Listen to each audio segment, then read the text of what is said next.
భవనం లేకుండా గ్రామ పంచాయతీ సర్పంచ్ ఎవరైనా గిరిజన సోదరుడే అవుతాడు. అది గూడాలు కావచ్చు, తండాలు కావచ్చు. గ్రామ పంచాయతీ లేకుండా ఏ విధంగా వాళ్ళు పరిపాలనను ముందుకు తీసుకెళ్తారు. అందుకే గిరిజన గ్రామ పంచాయతీలో రాష్ట్రంలో ఎన్నుంటే అన్ని గ్రామ పంచాయతీ భవనాలు నిర్మించడానికి మీరు ప్రణాళికలు సిద్ధం చేయండి. అదేవిధంగా ఈ గూడాలకు, ఈ తండాలకు కనీసం ఒక్కటైనా బీటీ రోడ్డు ఉండాలి. మీకు ఎవరైనా బంధువులు వచ్చినా, మీ పిల్లలకి ఎవరైనా పిల్లని ఇవ్వాల్సి వస్తే పిల్లగాన్ని చూడడానికి రావాలంటే ఊరికి రావడానికి దారి లేకపోతే ఇక పిల్లని ఎవరిస్తారా మీకు? అందుకే ఖచ్చితంగా ప్రతి తండాకు రోడ్డు వేసే ప్రణాళికను ఈరోజు తీసుకోవాలి అని చెప్పి మా ట్రైబల్ సెక్రటరీ గారికి ఆదేశాలు ఇస్తున్నా.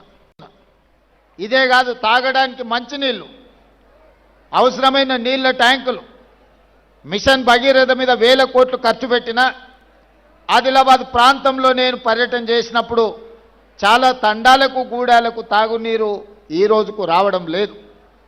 కొన్ని ప్రాంతాలలో కరెంటు కూడా లేదు. ఎందుకంటే ఫారెస్ట్ వాళ్ళు మీకు కరెంటు పోల్స్ వేసి మీ గూడాలకు, తండాలకు కరెంటు ఇవ్వనివ్వడం లేదు ఫారెస్ట్ రూల్స్ ప్రకారం.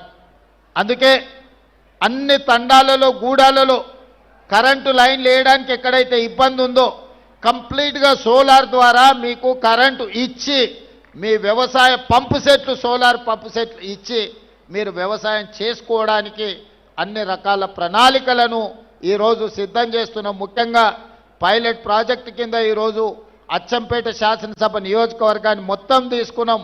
40,000 వ్యవసాయ పంపు సెట్లు ఈరోజు సోలార్ పంపు సెట్లు అక్కడ ఉండే రైతాంగానికి ఇవ్వదలుచుకున్నాం.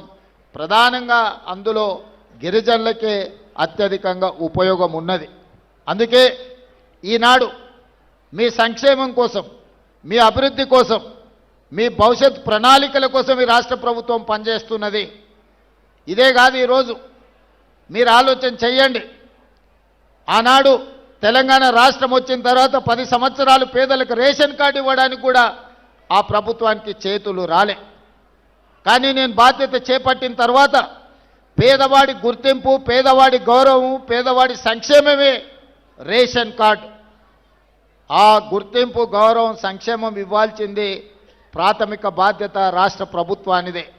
అందుకే లక్షలాది రేషన్ కార్డులు పేదవాళ్లకు అందించిన చరిత్ర, అందులో ముఖ్యంగా లంబాడ సోదరులకే అత్యధికంగా ఈరోజు రేషన్ కార్డులు అందుకునే విధంగా ప్రణాళికలు సిద్ధం చేసి వాళ్ళకి ఇచ్చినాం.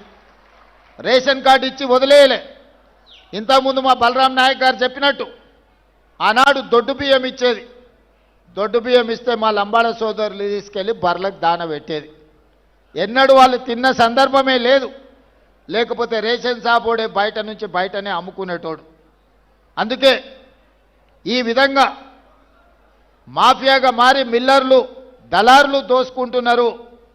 పేదవాడు ఆత్మ గౌరవంతో బతకాలి అని అంటే సన్న బియ్యం ఇవ్వాలి అని ఈరోజు తెలంగాణ రాష్ట్రంలో 3,17,00,000 మంది పేదలకు సన్న బియ్యం ప్రతి మనిషికి 6 కిలోల బియ్యం ఇస్తున్నాము.